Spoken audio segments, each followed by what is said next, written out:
नमस्कार साथियों, civil mate IAS PCS में आपका स्वागत है। अगर आप यूपी पीसीएस प्रीलिम्स में 100 प्लस नेट क्वेश्चंस करेक्ट करना चाहते हैं तो ये वीडियो आपके लिए है। आज हम यूपी पीसीएस प्रीलिम 2026 के बारे में बात करेंगे कि 100 दिन की स्मार्ट स्ट्रेटेजी क्या होनी चाहिए। लगभग 100 दिन हमारे पास बचे हैं, ठीक है। और इस वीडियो का जो सार होने वाला है ना, कि हमें ये नहीं कि कम नहीं पढ़ना है, ज़्यादा पढ़ना, हमें सीमित पढ़ना है, बार बार पढ़ना है और सही तरीके से हमें पढ़ना है और टेस्ट देना है, ठीक है। तो मेरा नाम है दुष्यंत कुमार, ठीक है। मैंने 3 यूपीपीसीएस इंटरव्यू दिए हैं, 5 यूपीपीसीएस मेन दिए हैं 2021 से 2025 तक लगातार, 2 एसीएफ आरएफओ मेंस दिए हैं, 2021 वाला और 2025 वाला। मैं अबू की फैकल्टी रहा हूँ, ठीक है। आओ देखो, मास्टर रोड मैप क्या होना चाहिए 100 दिन का, वो हम जानेंगे। तो उससे पहले हम ये जानेंगे कि हम इस क्लास में, इस सेशन में हम क्या करने वाले हैं। तो हमें पढ़ना है क्या नहीं करना। स्टूडेंट जो ट्रैप में फंस जाते हैं कि जो उन्हें करना चाहिए वो नहीं कर रहे होते, वो कर रहे होते हैं जो नहीं करना चाहिए, ठीक है। तो स्टूडेंट को जिस ट्रैप में फंस जाते हैं आप उसकी डिस्कस करेंगे आज। दूसरा, हमें क्या करना चाहिए, क्या हमारी सही अप्रोच होनी चाहिए हमारे, ताकि हमारे 2000 यूपी पीछे 2026 में 100, लगभग 100 क्वेश्चन नेट करेक्ट हो, 90 प्लस क्वेश्चन नेट करेक्ट हो, ठीक है। फिर हमारा सोर्स को हम सीमित कैसे करें, हमारा सोर्स होना क्या चाहिए। एक्चुअल में हम बहुत सारी बुक्स पढ़ रहे होते हैं, हमारी अलमीरा में इन्वायरमेंट की 2-3 बुक्स पढ़ी है, ठीक है, पॉलिटी 1-2 बुक्स पढ़ी होती है, हम सबको उनको पढ़ रहे होते हैं। तो हमें किस तरह से सोर्स को सीमित करना है उसके बारे में जानेंगे। फिर दूसरा, सब्जेक्ट को प्रायोरिटी देनी है। मतलब ऐसा नहीं है कि सभी सब्जेक्ट को हमें बराबर पढ़ना, किसी सब्जेक्ट को हमें ज़्यादा पढ़ना पड़ेगा तो किसी सब्जेक्ट को कम पढ़ना पड़ेगा, वो उसकी प्रायोरिटी के हिसाब से पढ़ना पड़ेगा कि उसका जो यूपीसीएस में कितने क्वेश्चंस सब्जेक्ट से पूछे जा रहे हैं। दूसरा है 100 दिन का आज हम प्लान जानेंगे, ठीक है, कि इस 100 दिन में हमें करना क्या है। दूसरा, रिवीजन का मेथड हम जानने वाले हैं कि रिवीजन हमें करना कैसे है, ठीक है। तो सबसे इम्पोर्टेंट अगर इस जर्नी में वो है रिवीजन। रिवीजन ही आपको सिलेक्शन कराएगा, ठीक है। दूसरा, टेस्ट सीरीज का यूज़ कैसे करेंगे। हम टेस्ट सीरीज तो लगाते हैं लेकिन हमें यूज़ करना ही नहीं आता, हमें पता ही नहीं होता कि टेस्ट आखिर है किस लिए, ठीक है। फिर दूसरा, हमारे पास एक, हमारे लिए एक सेफ स्कोर क्या होना चाहिए, ठीक है। वो हम जानेंगे ट्रेंड के हिसाब से, जो पीछे ट्रेंड रहे हैं या पीछे प्रीलिम्स में जो कितने क्वेश्चंस की कट ऑफ गई है, उसके हिसाब से हम एक सेफ स्कोर जानेंगे क्या होना चाहिए। उस सिविल में रोड मैप क्या है, ठीक है, उसके बारे में थोड़ा डिस्कस करेंगे, ठीक है। तो आगे चलते हैं, हम बात करते हैं क्या नहीं करना चाहिए, ठीक है। देखो, स्टूडेंट करते हैं क्या करते हैं, 7 चीज़ है, इन 7 चीज़ को स्टूडेंट बार बार फॉलो कर रहे होते हैं जो कि नहीं करना चाहिए, ठीक है। दूसरा, मतलब पहला, पीवाई को एनालाइज ना करना, ठीक है। पीवाई को पढ़ते तो हैं लेकिन पढ़ते कैसे हैं कि सिर्फ रट्टा मारते हैं। क्वेश्चन है पीवाई टू, उसका आंसर लिखा है, ये कर रहे होते हैं, question answer question answer question answer, उसे कह देते हैं पीवाई को पढ़ लिया। तो ये नहीं पढ़ना, ठीक है। हाँ, आज की बहुत सी कोचिंग भी ऐसा कर रही होती है कि पीडीएफ दे देंगी कि सिर्फ क्वेश्चन है उसका आंसर, क्वेश्चन है आंसर। तो ऐसी पीडीएफ के चक्कर में ना पड़े, हमें पीवाईक्यू को पढ़ना है, उसको समझना है, टॉपिक को समझना और उसको ट्रेंड को जानना है कि किस सब्जेक्ट के कितने क्वेश्चन आ रहे हैं, किस टॉपिक से क्वेश्चन कैसे कितने आते हैं, किस तरह के क्वेश्चन आते हैं, इसको चीज़ों को जानना है। और फिर हम एमसीक्यूज को सोल्व कैसे करना है ये जानना है, ना कि रटना है, क्योंकि इस चीज़ से बच्चे पीवाईक्यू को एनालाइज करना सीखे। दूसरा, सोर्स को ओवरलोड कर रहे होते हैं, ठीक है। कभी ये बुक पढ़ ली, कभी वो बुक पढ़ ली, ये नहीं करना। सबसे पहले तो आपको ये नहीं करना कि सोर्स आपको लिमिट रखने हैं, ठीक है। दूसरा, ठीक है, ये चीज़ ना, सोर्स ओवरलोड आपको कुछ नहीं देने वाला कन्फ्यूज़न के अलावा, ठीक है। दूसरा, पीडीएफ कलेक्टर, आज हम डिजिटल दुनिया में रह रहे हैं, टेलीग्राम पर आप देखोगे पीडीएफ ही पीडीएफ आती रहती है, कभी ये पीडीएफ आ गई, कभी वो पीडीएफ, हमें लगता है अरे बहुत अच्छी पीडीएफ है, लेकिन आप ध्यान रखो कि आप सिर्फ पीडीएफ कलेक्टर बनने हैं, ठीक है? कलेक्टर बनने आए थे लेकिन बन गए पीडीएफ कलेक्टर, तो ये आपको नहीं करना। आपको सोर्स पहले ही आपको रखने हैं, सीमित रखने हैं, पहले ही डिसाइड कर लेना है सोर्स कितने हैं। दूसरा, मॉक्स फोबिया। देखो स्टूडेंट ना मॉक से डरते हैं। स्टूडेंट सोचते हैं कि पहले सिलेबस को कंप्लीट कर लिया जाए, ठीक है, उसके बाद जो है मॉक दिया जाए। अब सिलेबस कंप्लीट होता नहीं है, फिर मॉक्स नहीं होते, और मॉक नहीं होते तो फाइनल एग्जाम में हम वो गलती दोहराते हैं जो हमें टेस्ट में गलती करके सीखनी चाहिए थी। तो हमें मॉक से डरना नहीं है, मॉक्स को एनालाइज करना है, सही से टेस्ट देना है, ठीक है, और उसमें गलतियों को हमें नोटिस करके उन पर काम करके फाइनल एग्जाम में गलतियों को नहीं करना। दूसरा, सी सेट इग्नोरेंस। देखो यूपीएससी हो या यूपीपीसी, सी सेट को हल्के में ना लेना, ठीक है। सी सेट को हम क्या करते हैं कि अभी तो हम सी सेट को लगे अरे लास्ट मंथ में कर लेंगे, सी सेट लास्ट मंथ में क्वालिफाई ही तो है, ठीक है। तो ये करते करते करते जो लास्ट मंथ आ जाता है तो हमारे पास प्रेशर हो जाता है, हम बर्डन ज़्यादा ले लेते हैं, ठीक है। इस वजह से सी सेट नहीं हो पाता। जब सी सेट नहीं होता तो फिर वो 33% नंबर आते नहीं और हमारा क्वालिफाई भी नहीं होता, ठीक है। तो सी सेट को इग्नोर नहीं करना है, ठीक है। पाँचवीं, छठी है न्यूज़पेपर, मतलब करंट के ट्रैप में। अब करंट के इम्पोर्टेंट है, 30 से 35 क्वेश्चन वहां से आ रहे होते हैं, हर बार आते हैं, लेकिन करंट के चक्कर में आप करंट को इतना संविधान दे देना कि दूसरी चीज आपकी छूट जाए। जैसे न्यूज़पेपर को ही 3 4 5 घंटे पढ़ रहे हैं, ऐसा नहीं करना। एक करंट की कोई मैगजीन, एक या दो मैगजीन, ठीक है, उस पर हम बात कर लेंगे कौन सी मैगजीन पढ़नी, उसको अच्छे से पढ़ना है, ठीक है। वो आपको पीवाई को जब आप पढ़ोगे ना तो आप ये भी देखोगे कि आपके करंट में किस तरीके का क्वेश्चन पूछे जाते हैं, किस टॉपिक के क्वेश्चन ज्यादा पूछे जाते हैं। जैसे यूके के, अगर कोई यूके से संबंधित कोई न्यूज़ आई है तो वो इम्पोर्टेंट हो जाती है, या अमेरिका से संबंधित कोई न्यूज़ होती है वो इम्पोर्टेंट हो जाती है, ठीक है। कोई भारतीय प्रवासी यूके में है और उसने कोई कुछ अचीव किया है या कुछ ऐसा काम किया है जिससे वो चर्चा में है तो वो इम्पोर्टेंट हो जाती है, ठीक है। तो इस तरह की कुछ चीज़ें हमें आइडेंटिफाई करनी होगी अपने, जब हम पीवाई को पढ़ेंगे उसमें ही, ठीक है। दूसरा, सातवां, सिलेक्टिव रिवीजन। देखो हम क्या कर रहे होते हैं ना, हम उस टॉपिक को ज़्यादा पढ़ रहे होते हैं जो हमें हमारा जिसमें इंटरेस्ट आ रहा होता है, हम उस टॉपिक को छोड़ देते हैं जिसमें हमें इंटरेस्ट नहीं आ रहा। तो ये प्रोसेस जब लंबे समय तक चलता है तो हम लास्ट में आकर देखते हैं कि बहुत बड़ा सेक्शन जो इम्पोर्टेंट था वो हमारा छूट गया है, ठीक है। तो ये चीज़ नहीं करनी है, सेलेक्टिव रिवीजन नहीं करना। जैसे आप पॉलिटी को जब देखोगे ना तो मैक्सिमम स्टूडेंट की पॉलिटी अच्छी होती है, वो इसलिए अच्छी होती है, लोग स्टूडेंट्स को पॉलिटी में इंटरेस्ट आ रहा होता है, और जब इंटरेस्ट आ रहा होता है तो उस सब्जेक्ट को ही बार बार पढ़ रहे होते हैं, ठीक है। इसकी वजह से दूसरे सब्जेक्ट छूट जाते हैं, तो ऐसा नहीं करना है, ठीक है। तो ये 7 चीजें हमें बिल्कुल नहीं करनी है। पीवाईक्यू को एनालाइज करना, रटना नहीं है, सोर्स को ओवरलोड नहीं करना, सोर्स सीमित रखने हैं, पीडीएफ, कोई भी नई पीडीएफ को हमें छूना भी नहीं है, देखना भी नहीं है, ठीक है। मॉक हमें लगाने हैं, सही तरीके से लगाने हैं, सही टाइम पे लगाने हैं। सी सेट को इग्नोर नहीं करना, जिसका सी सेट कमजोर है वो अभी से ही पढ़ कर चले, और जिसका सी सेट सही है वो जो है धीरे धीरे कुछ कुछ टॉपिक पढ़े, ठीक है। न्यूज़पेपर मतलब करंट के लिए आप सीमित चीजें पढ़ें, ठीक है। सिलेक्टिव रिवीजन आपको नहीं करना है, ठीक है। आगे चलते हैं। अब आती है कि हमने क्या नहीं करना, ये तो हमने पढ़ लिया। अब ये जानेंगे क्या करना है, हमारी राइट अप्रोच क्या होनी चाहिए जिससे हमारा यूपी से प्रीलिम्स क्वालिफाई हो जाए, आसानी से क्वालिफाई हो जाए। तो इसके 4 पिलर है, ठीक है।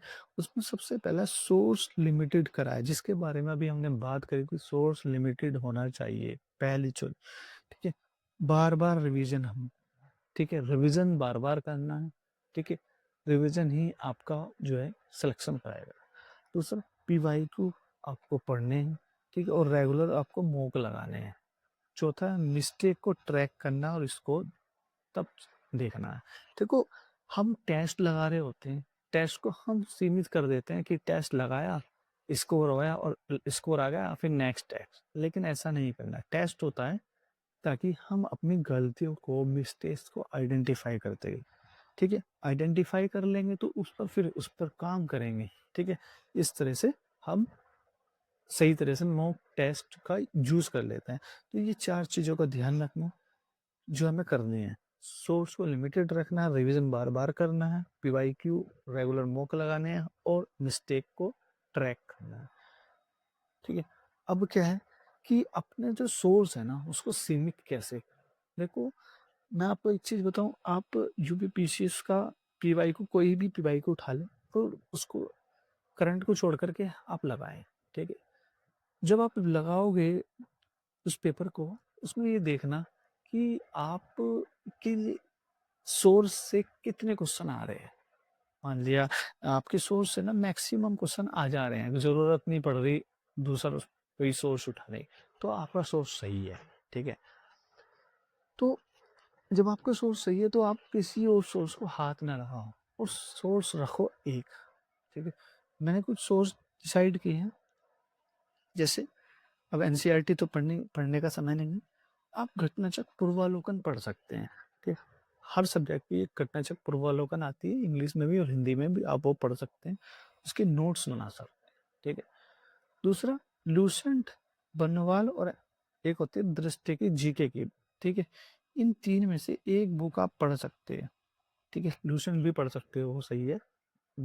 पूर्वावलोकन के लिए नहीं, लूसेंट और पूर्वावलोकन, या बर्नवाल की एनसीईआरटी सहारा आती है वो पढ़ सकते हैं, या फिर दृष्टि की जीके की बुक आती है वो पढ़ सकते हैं। इसके साथ ही यूपीएससी और यूपीपीसीएस के पीवाई के ऊपर आपको जो है वो बहुत जरूर पढ़ने हैं, ठीक है? उसको सही से समझना है, ठीक है? उसके बाद सिविल कोई भी टेस्ट सीरीज आप ज्वाइन कर सकते हो, ठीक है? सिविल में टेस्ट सीरीज भी आप ज्वाइन कर सकते हो, ठीक है? सिविल में मेंटरशिप प्रोग्राम चल रहा है, ठीक है? उसको आप ज्वाइन कर सकते हैं। देखो अब ये कि रोग मेथड होता क्या है कि 5 सोर्स हमारे पास है एक ही सब्जेक्ट के। अब उसका 5 सोर्स को हम एक रिवीजन कर रहे हैं, हर सोर्स का एक तो इससे क्या हो रहा है ना, कन्फ्यूजन ही क्रिएट हो रही है, उससे कुछ नहीं मिलने वाला, समय आपका जाया हो रहा है, बेकार हो रहा है, ठीक है? उसको कुछ नहीं मिला है। देखो तो राइट अप्रोच होती है कि एक सोर्स ले लो, कोई भी सोर्स आप उठा लो, ठीक है? घटनाचक्र पूर्वावलोकन ले लिया या दृष्टि की जीके की बुक ले लिया, इसको ही आपने 5 बार पढ़ लिया, सिलेक्शन कराएगी ये चीज़ आपको, ठीक है? तो ये चीज़ आपको करनी है, अपने सोर्स को सीमित करना है, ठीक है?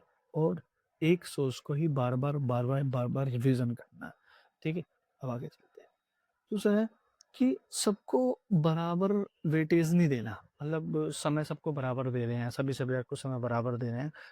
आपको जो समय है, जो वेटेज है, वो अपने मतलब पूर्व के जो ट्रेंड के हिसाब से देखना है कि किस सब्जेक्ट के कितने क्वेश्चंस आ रहे हैं। जैसे मेजर सब्जेक्ट और मैंने माइनर सब्जेक्ट में विभाजित किया है।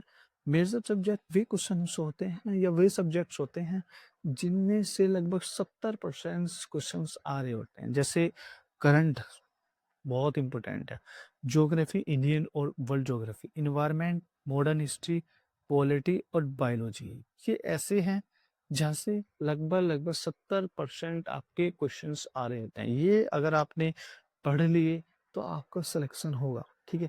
इसको अच्छे से कर ले, ठीक है? मेजर सब्जेक्ट को।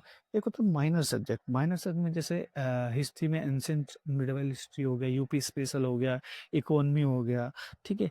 ये सब्जेक्ट होते हैं, ठीक है? तो इन सब्जेक्ट्स को आप ना माइनर है, इनको क्या करना है, इनको इम्पोर्टेंट चीज़ें आपको पढ़ लेनी है, ठीक है? तो यहाँ से लगभग यहाँ से जो है 20 से 30% जो है आते हैं, ठीक है? तो ये आपको ध्यान रखना है। और जो मेजर सब्जेक्ट है उनको हम कॉन्सेप्ट्स है, आपको फैक्ट है, वो आपको रटने हैं, समझने हैं, ठीक है? उनके पीवाईक्यू, उनका बार-बार रिवीजन, सेक्शनल टेस्ट देने हैं। जबकि जो माइनर सब्जेक्ट है ना, उनके इम्पोर्टेंट टॉपिक्स ही करने हैं। मेरे से आप इम्पोर्टेंट टॉपिक्स जो माइनर सब्जेक्ट के इम्पोर्टेंट टॉपिक्स पढ़ लो, पीवाई को पढ़ लो, उसका रिवीजन करते रहो बस, ठीक है? तो आपको ध्यान रखना है ये मेजर सब्जेक्ट पर ज़्यादा फोकस करना है, ठीक है? अब 100 दिन का क्या प्लान होना चाहिए, ठीक है? 100 दिन का प्लान क्या होना चाहिए?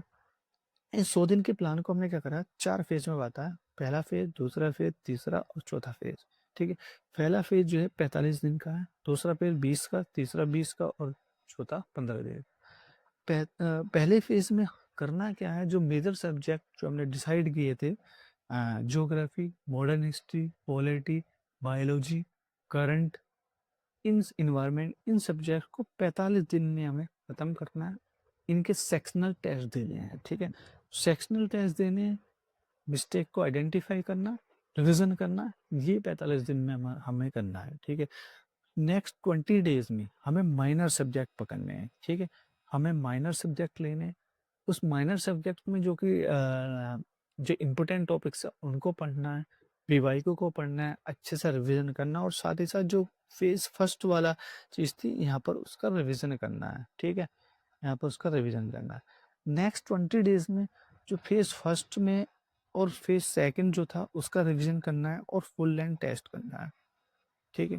फुल लेंथ टेस्ट करना है, फुल लेंथ टेस्ट करेंगे तो उससे क्या होगा, हमें ये पता होगा किस सेक्शंस में हमें प्रॉब्लम्स हो रही है। मैं हो सकता है कि मॉडर्न हिस्ट्री में प्रॉब्लम्स हो रही है तो मॉडर्न हिस्ट्री का रिवीजन करना है, ठीक है। तो ये काम करना है।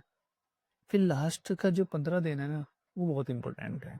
इस 15 दिन में आपको मल्टीपल रिवीजन करनी है, ठीक है। मेजर सब्जेक्ट पर फोकस करना है, ठीक है। और मल्टीपल रिवीजन करने हैं, और इसमें ये भी कर सकते हो, 1 से 2 फुल लेंथ टेस्ट भी दे सकते हो, ठीक है। तो ये आपको लास्ट के 15 दिन में करना है। तो पहले 45 दिन में मेजर सब्जेक्ट, दूसरे 20 दिन में माइनर सब्जेक्ट, तीसरे 20 दिन में हमें फुल लेंथ टेस्ट करने हैं और रिवीजन करना है। लास्ट के 15 दिन में रिवीजन और 1-2 आप फुल लेंथ टेस्ट कर सकते हो। तो ये हमारा 100 दिन का प्लान है, ठीक है। अब आगे कि रिवीजन का फॉर्मूला क्या होना चाहिए, कि देखो हमें ये नहीं पता होता हम रिवीजन कैसे करें। तो हम ये आज जानें कि रिवीजन किस तरह से करें कि चीज़ें हमें याद रहे। तो एक प्लान है, एक जो फॉर्मूला है 0, 3, 7, 15 और 30 डेज प्लान। इसका मतलब है कि 0 का मतलब है कि आज हमने मान लिया कोई सब्जेक्ट पढ़ा, जैसे पॉलिटी पढ़ा, हमने आज पॉलिटी पढ़ा, कि इस जो भी हमने आज पॉलिटी पढ़ा ना, उसके 3 दिन बाद, उसके 3 दिन बाद इसी पॉलिटी के जो भी हमने पढ़ा उसका रिवीजन करेंगे। इसको हम कहेंगे रिवीजन फर्स्ट, ठीक है।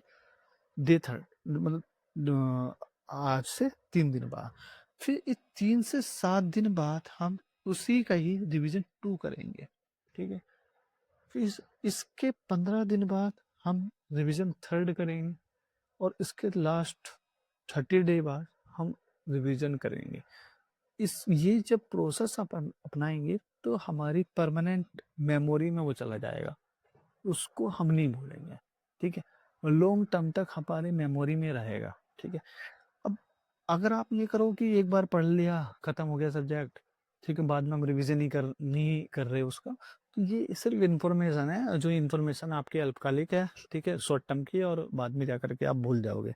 लेकिन आप बार बार रिवीजन, ये वाला जो मेथड है ये नहीं भूलोगे आप, इससे आप नहीं भूलोगे। आज पढ़ा, 3 दिन बाद पढ़ा, उसके फिर 7 दिन बाद, फिर 15 दिन बाद, फिर 30 दिन बाद पढ़ोगे, तो ये आपकी परमानेंट मेमोरी में चला जाएगा, ठीक है। तो इस चीज़ का आपको ध्यान रखना है, ठीक है।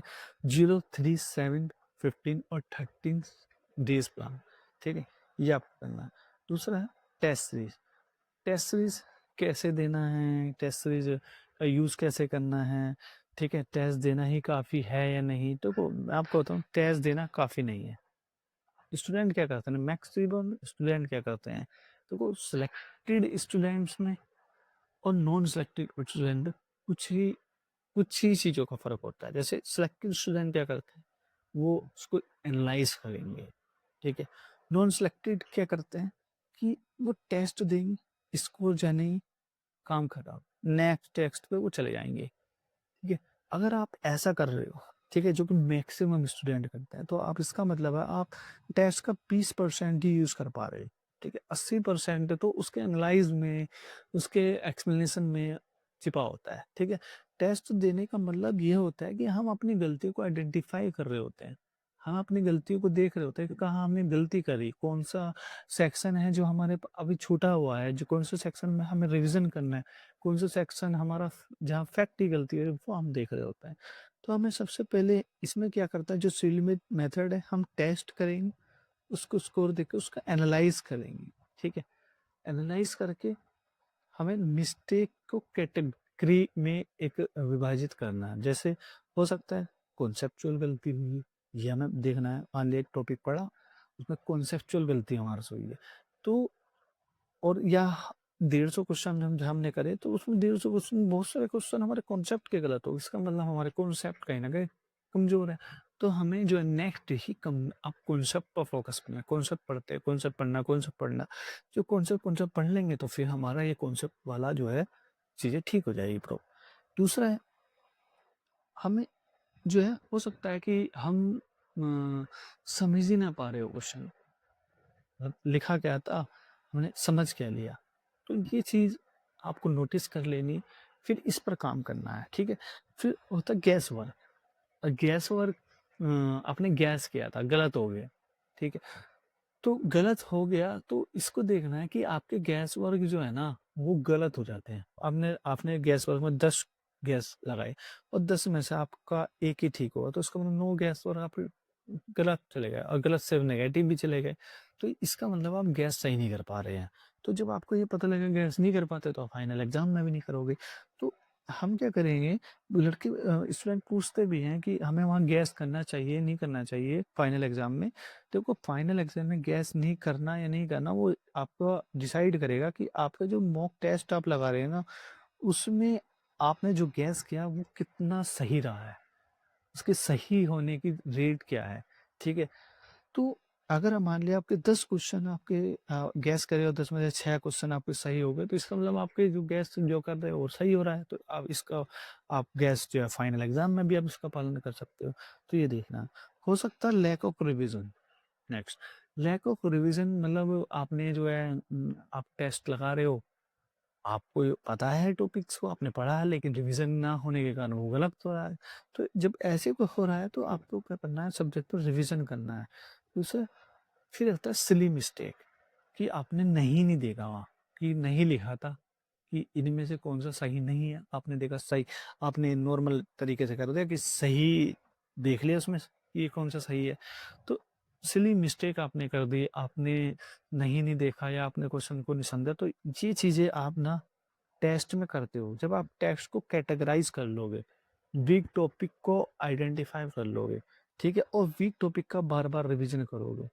जब आप ऐसा करोगे ना, तो आप ना अपने कमजोर पक्ष पर वार कर रहे हो, अपने कमजोर पक्ष को आप मजबूत कर रहे हो, ठीक है। जब मजबूत कर रहे हो तो ये फाइनल एग्जाम में यही कमजोर पक्ष आपको जो है सिलेक्शन कराएगा, ठीक है। मिस्टेक को कैटेगराइज कर लिया, हमने समझ लिया कहाँ मिस्टेक हो रही है, उसको वीक टॉपिक्स आपने आइडेंटिफाई कर लिया, वीक टॉपिक का आपने रिविजन कर लिया, और रिविजन आप मल्टीपल रिविजन कर रहे हो।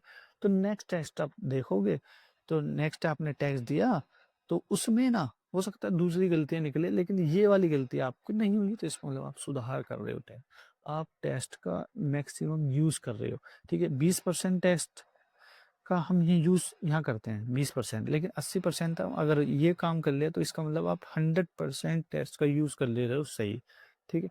तो हमें टेस्ट को क्या करना है, सिर्फ टेस्ट देकर ही नहीं छोड़ना कि टेस्ट दे दिया काम खत्म। हमें टेस्ट देना, टेस्ट के साथ उसको एनालाइज करना, मिस्टेक को कैटेगरी हमें विभाजित करना है, फिर वीक टॉपिक को हमें आइडेंटिफाई करना, आइडेंटिफाई के बाद उसको रिविजन करना है।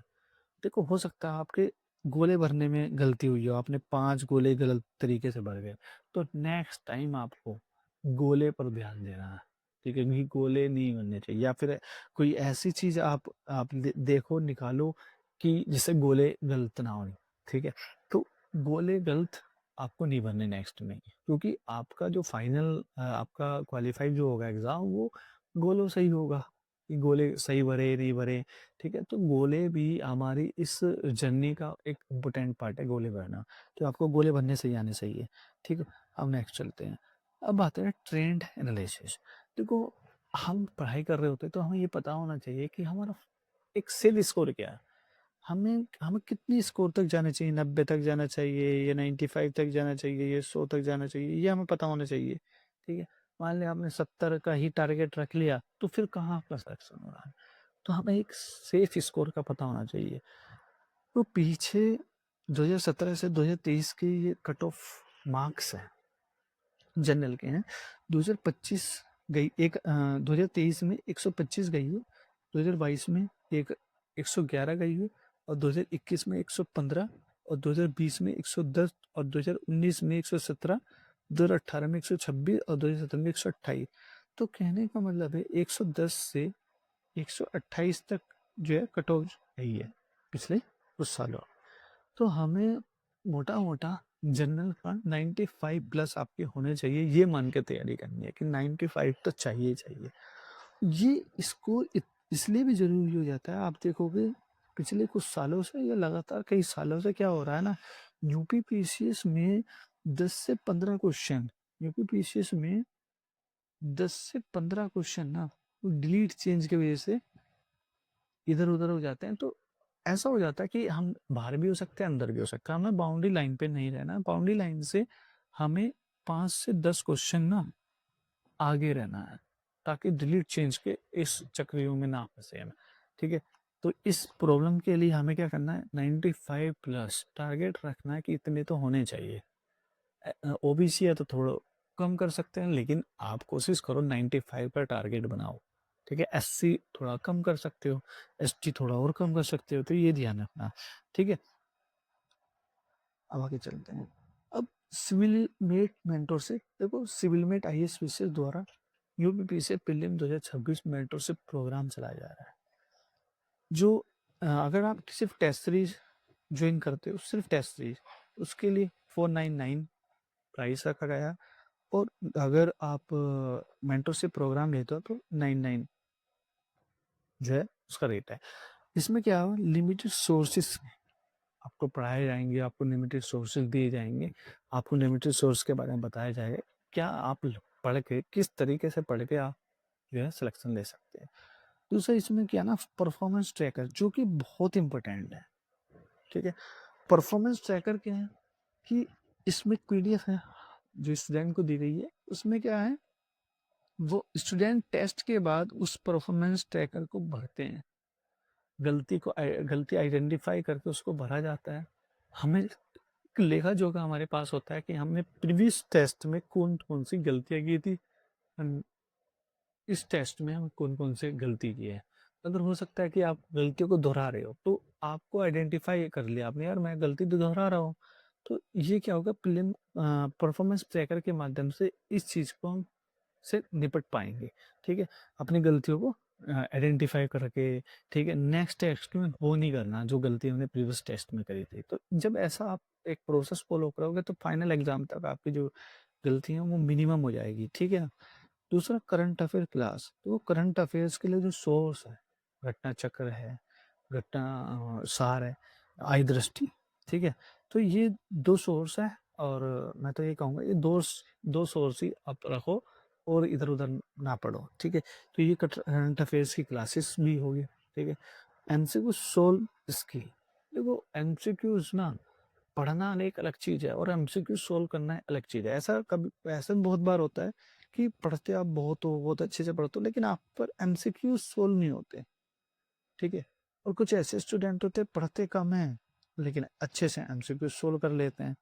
ठीक है, तो एमसीक्यू सोल्व करने की टेक्निक्स होती है, एलिमिनेशन मेथड भी होते हैं और बहुत सारे टेक्निक्स होते हैं। तो उन टेक्निक्स को कैसे सीखे, उसको के एक कैसा मेथड हमारा होना चाहिए कि एमसीक्यूज को सोल्व कर पाए। ठीक है, दूसरा रिवीजन की स्ट्रेटेजी, कि रिवीजन कम समय में किस तरह से रिवीजन कर पाए। ठीक है, ये हम वहाँ बताएंगे।